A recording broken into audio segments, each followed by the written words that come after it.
Hi friends, कैसे हैं आप सब लोग।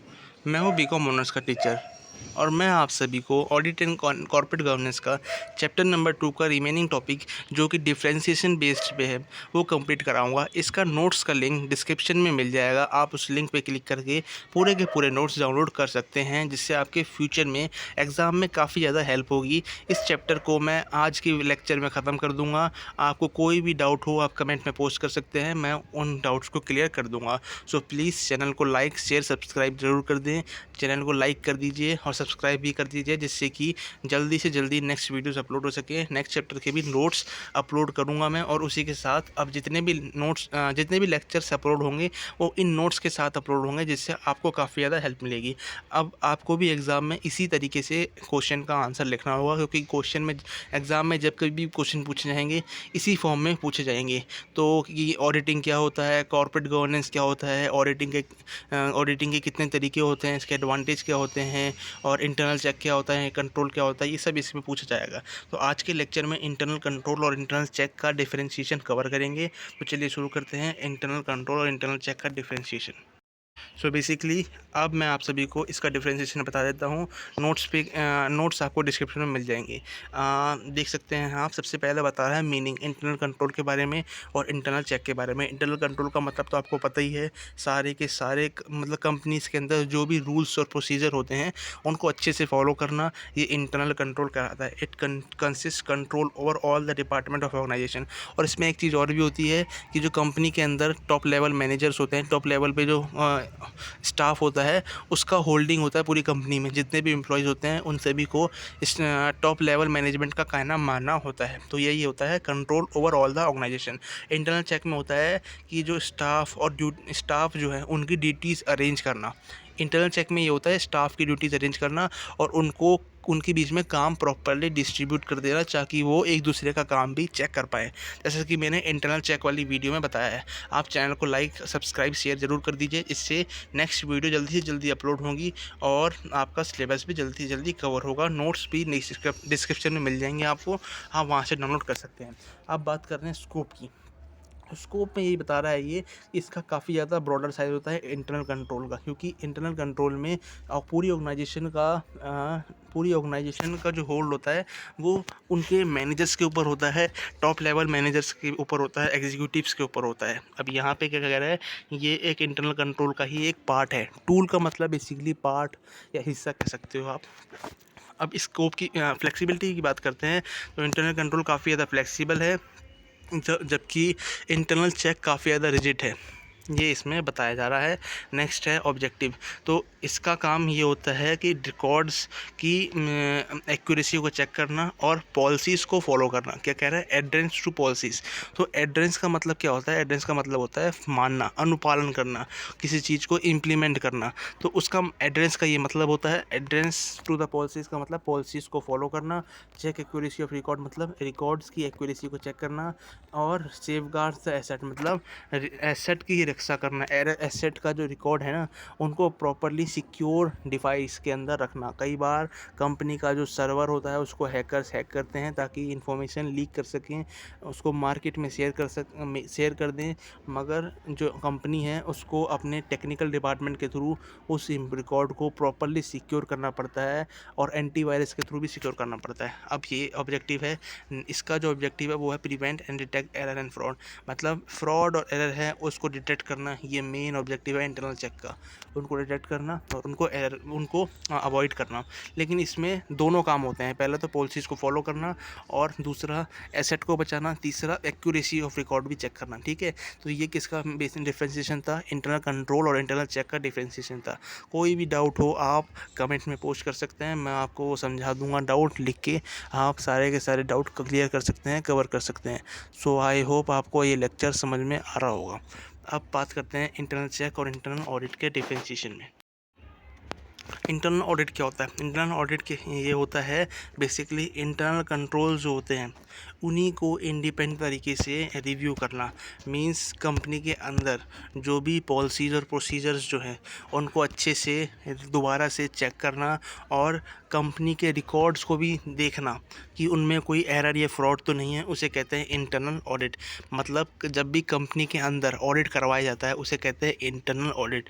ऑडिटिंग का मतलब तो आप जानते ही होंगे, तो उसी कंपनी के अंदर जब इंटरनल ऑडिट किया करवाया जाता है उसे कहते हैं इंटरनल ऑडिट। सो ये अब इंटरनल चेक का मतलब जो कंपनी के अंदर जब एम्प्लॉयज़ को उनका प्रॉपरली काम बताया दिया जाता है, टास्क को डिस्ट्रीब्यूट कर दिया जाता है और जो भी वर्क है उसको रीचेक किया जाता है, उसे इंटरनल चेक किया जाता है, उसे इंटरनल चेक करते कहते हैं। मतलब एम्प्लॉयज़ एक दूसरे का काम चेक करते हैं, उसे कहते हैं इंटरनल चेक। और जब ऑडिटर ऑडिट करते हैं उसे कहते हैं इंटरनल ऑडिट। सो आपको समझ में आ रहा होगा, आई होप। इसमें यही बता रखा है, arrangement of duties in a manner that work done by one person is automatically checked by another. इसमें वही कह रहा है कि ड्यूटीज़ का अरेंजमेंट इस तरीके से कि जो एक एम्प्लॉय ने जो काम किया है उसको दूसरा एम्प्लॉय ऑटोमेटिकली चेक कर ले। इसमें ऑडिटर चेक नहीं करता, इसमें एम्प्लॉय ही चेक करता है कोई भी काम जो हुआ होता है, मगर इंटरनल ऑडिट के अंदर ऑडिटर चेक करता है। ये इसमें बता रखा है, internal review of internal independent review of internal control और accounting record and actual performance. मतलब इंडिपेंडेंट रिव्यू करना इंटरनल कंट्रोल का, ऑडिट अकाउंटिंग रिकॉर्ड का, जो कि कौन करता है? ऑडिटर करता है। नेक्स्ट स्टेप पे चलते हैं। नेक्स्ट स्टेप कह रहा है ऑब्जेक्टिव। सो ये ऑब्जेक्टिव है, इस ये क्या होता है? इंटरनल चेक का, इंटरनल चेक का ऑब्जेक्टिव होता है to prevent error and fraud. मतलब कोई भी एरर फ्रॉड है, जैसे मैंने पहले बताया, उनको रोकना। और इंटरनल ऑडिट का मतलब जो कंपनी ने ट्रांजैक्शंस करी हुई हैं, ऑडिटर का काम होता है उनको ढूंढना, उनको डिटेक्ट करना। ठीक है। टाइमिंग ये उसी टाइम पे होते हैं जब ट्रांजैक्शंस होती हैं। जैसे मैंने बताया, दिन जब शिफ्ट एम्प्लॉयज़ की ख़त्म होने वाली होती है उस टाइम से पहले ही एम्प्लॉयज़ एक दूसरे का काम जो उन्होंने किया होता है, वर्क जो किया, रिकॉर्ड किया होता है, उनको वो रीचेक करते हैं एक दूसरे का काम। मगर इंटरनल ऑडिट में ऑडिटर रीचेक करता है जब सारी की सारी ट्रांजैक्शंस रिकॉर्ड हो जाती हैं। मगर इंटरनल चेक में तब रिकॉर्ड होती हैं जब ट्रांजैक्शंस रिकॉर्ड हो रही होती हैं, मतलब उसी दिन पे। समझ में आ रहा होगा। कोई भी डाउट हो आप कमेंट में पोस्ट कर सकते हैं। स्कोप की बात करते हैं, ये काफ़ी ज़्यादा नैरो स्कोप है, लेकिन ये काफ़ी ज़्यादा नैरो स्कोप है, मगर इसमें क्या कह रहा है? मोर और लेस सेम एवरीवेयर। इसमें ये कह रहा है इंटरनल चेक जो है काफ़ी ज़्यादा नैरो होता है, लेकिन ये स्कोप इंटरनल ऑडिट का कह रहा है द स्कोप में vary from business and organisation to organisation. इसमें ये कह रहा है कि इसका स्कोप काफ़ी ज़्यादा नैरो है, किसका? इंटरनल चेक का। मगर जो इंटरनल ऑडिट है उसका organisation to organisation scope vary होता है। अब ये कैसे कह रहा है?